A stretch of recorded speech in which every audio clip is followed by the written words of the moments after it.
What is going on YouTube? This is Sam, Team Sam here, coming to you guys with a Constellar deck profile for the October 1st, 2014 format. So I hope you guys enjoyed this deck profile. I've been making some major changes to the deck, adding cards in, taking cards out for this deck to be able to compete with the current meta and the current format. So I'm sorry guys for the really late upload on this deck. I just been trying to test out this deck for a while now, and I was also very busy with school and stuff. So yeah guys, I finally have the deck now. It's pretty good. It's able to compete with the current meta very well. So yeah guys, without further ado, let's get started. Start out with the Constellar monsters. Is of course you want to play triple Constellar Kaus. Kaus is very self-explanatory. What he does is that he's able to up to twice per turn level up a Constellar monster or level down a Constellar monster. So he makes him go level 5 and another Constellar level 5, and you're able to go into your first turn play these. So you guys want to play of course triple Constellar Kaus. To accompany the triple Constellar Kaus, you guys want to play of course triple Constellar Pollux. Pollux is of course searchable with Rhoda, reinforcers of the army, and Kaus is also searchable with fire formation 10 key as well. You always want to see these two cards in your first turn opening hand. You always want to go first turn play these. Play these is a very disruptive card.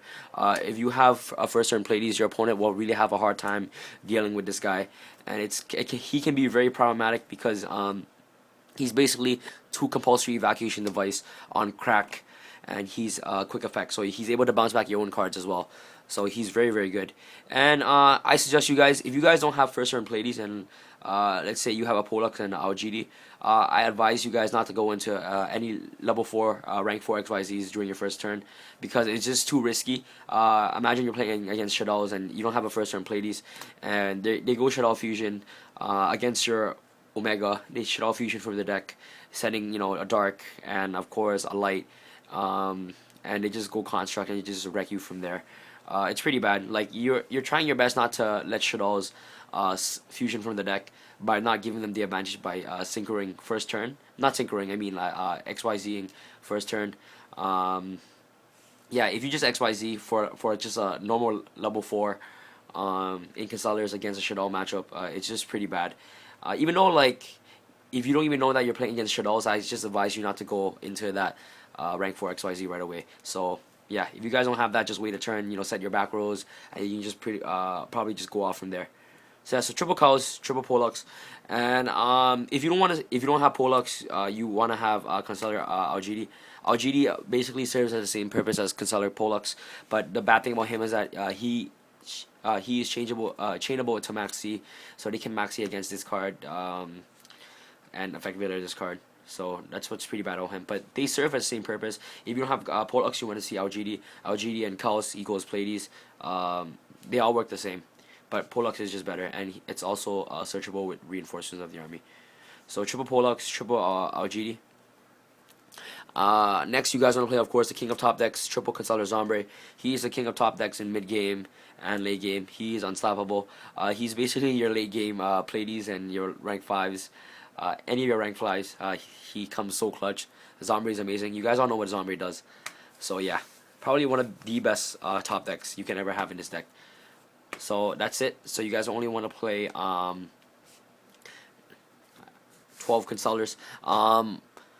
I don't like playing Sheridan because I feel like Sheridan is too slow. During late game, if you draw out Sheridan, you're just gonna have summon Sheridan, and you have to wait a turn for you to be able to bring out Zombre, and you don't want that. So yeah, Sheridan is a great card. I used to play it, but just against this format, it's just very slow. Yeah. By the time you summon the first turn Sheridan, your opponent is probably gonna OTK you, anyways. So that's what's bad. So yeah, off to of course the non-Constellar lineup is of course one Honest. Honest is obviously self-explanatory. This whole deck is light, and Honest is just broken. One Bear. Bear gets out your 10 keys, and he's also your monster destruction of the deck, and he's your 4 10 key target. Bear is good. Bear gets you into instant access into Constellar Kaus. So Bear is great. One Thunder King. Thunder King is Thunder King, and of course, last but not least, one DD Warrior Lady. As you guys know, reinforcements of the army is now at 3, and I would, other than of course the Rhoda targets, the 3 Rhoda targets are for Pollux, but I want to have Rhoda fourth Rhoda target, which is DD Warrior Lady. Same purpose as Kaos. Bear is the fourth target. You want to have another instant search just in case if you already ran out of the Kaoses in the deck. You want to search out the Bear, and they're both very useful. DD Warrior Lady and Bear. Some people like to main Thrasher instead of this card, but I feel like this card is way better than fourth on Thrasher. During late game against freaking Winda, you want to see a DD Warrior Lady than a Thrasher because Thrasher cannot do anything against a Winda, and DD Warrior Lady just comes into more clutch situations than that. She's able to banish the monster right away, and it doesn't even touch the graveyard. So when Winda just banishes, it doesn't even get its effect to add a Shuttle Fusion from its graveyard to the hand. So I feel like this card is better, and it's just a great anti-meta card in general. So I would prefer you guys to play a DD Warrior Lady as a fourth Rudo target. So that is it for the monsters. Pretty basic. After the spells, it's very simple. You guys want to play one Book of Moon. This card is really good. In the trap lineup, I don't play Boundless. I play Book of Moon over Boundless Trap Hole because I feel like Boundless isn't as viable in this format. When they shut off Fusion for the window, Boundless doesn't do anything. And same thing with Daltros. If your opponent goes Daltros, you can't really do anything against the Daltros. Book of Moon just comes more clutch in those situations. You're able to just Book of Moon the window, just run over it, and stuff like that. And yeah, Book of Moon is good.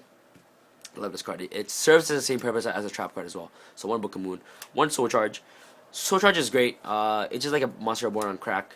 Very great late game and mid game as well. It's able to help you set up your combo plays. So one Soul Charge is great. Triple reinforcement of the army. Try to get your Poluxes as to your hands as fast as possible, and it gets you into your DD Warrior Lady as well. So yeah, so triple Searcher. Next, you guys want to play, of course, triple Fire Formation 10 key, self-explanatory, switches out your Kalos and your Bear. And last but not least, to end off our spells, you guys want to play triple Mystical Space Typhoon. I don't like playing any like destructive traps, not destructive traps. I mean destructive spell cards in the main. Such cards as Regeki. I don't like main Regeki. I side Regeki. I feel like Regeki is better in the side, cause like not all decks is gonna get hurt by Regeki. You know, Regeki is not gonna do anything against a window and stuff like that. And Regeki is not gonna do anything against Yang Zings. So I feel like it's more better if you guys should side Regeki instead. And this deck is pretty trap heavy, so it can just cover up for that Regeki anyways in the main. After the trap lineup, I'm gonna play one Wiretap because I might even bump Wiretap up to 2. This card is very good. Just protects your monsters from upcoming destructive traps. So Wiretap is great. One Solemn Warning, one Compulsory Evacuation Device. Triple Phoenix Chain. I feel like Triple Phoenix Chain in this deck is better than Breakthrough Skill. Phoenix Chain is great. You rather want the monster not to attack you and negate their effect rather than just negating their effect just for that turn.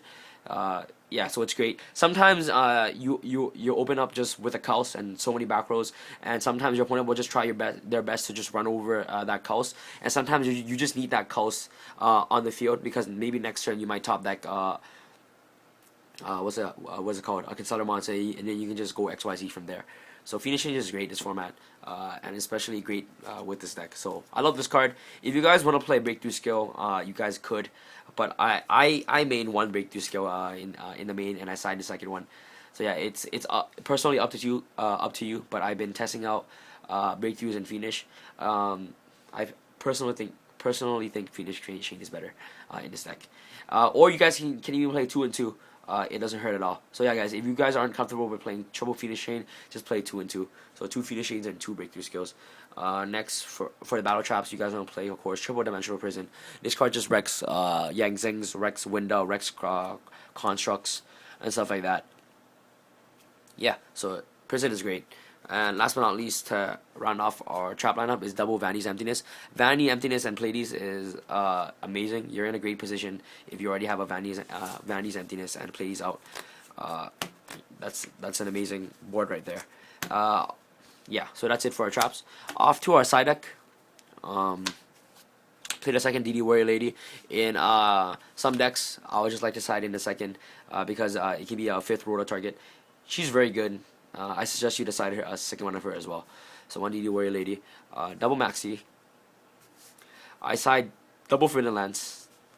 one Regeki break. And remember, guys, side deck would change as the format progresses, and side deck can be up to your own personal preferences as well. So yeah, the second breakthrough skill, double chain disappearance, is great against of course Burning Abyss matchups and Yang Zings, Soul Drain, D Fissure, the trio, pretty standard, and of course triple shadowing Prison Mirror. Yeah, I don't know you guys see all of it. Yeah, right there. So that's it for my side. Off to my extra. Start out with the 5s, of course, double play these. One M7, one Zemayo, one Volcasaurus, one Tiris, one Gaia. Up to level 4s. Up to level 4s, I play double Omega. I feel like Omega is actually one of the best XYZs, rank 4 XYZs in this deck. Sometimes you can just sit on Omega and just keep poking for 2400. He's just really good. He's a Forbidden Lance for Constellars on legs, so he's very good. And I love playing him at 2. Because sometimes I just love to play beatdown with Omega. You can have Omega in like 4 back row, which is still pretty amazing. So yeah, so Omega, Abyss Dweller, Lava Chain, Excited Knight, Constellar, 101, and of course number 50, Black Shape of Corn. So that is it for my Constellar deck profile, guys. I hope you guys enjoyed this deck profile. If you guys have any questions, please leave it down in the comment section below, and I'll be sure to answer them. I'm so sorry, guys, for taking this video to upload, for taking long to upload this video, I mean. Now it's finally up. I hope you guys enjoyed this deck profile. Let me know what you guys think down in the comment section below, and I'll be sure to be uploading more YouTube video as the format progresses as well. Thank you guys for watching, and please give this video a thumbs up, and please guys help me by subscribing. You guys are amazing. Thank you guys for watching me. I really appreciate all you guys for the support. Love you guys. Team Sam signing out. Peace.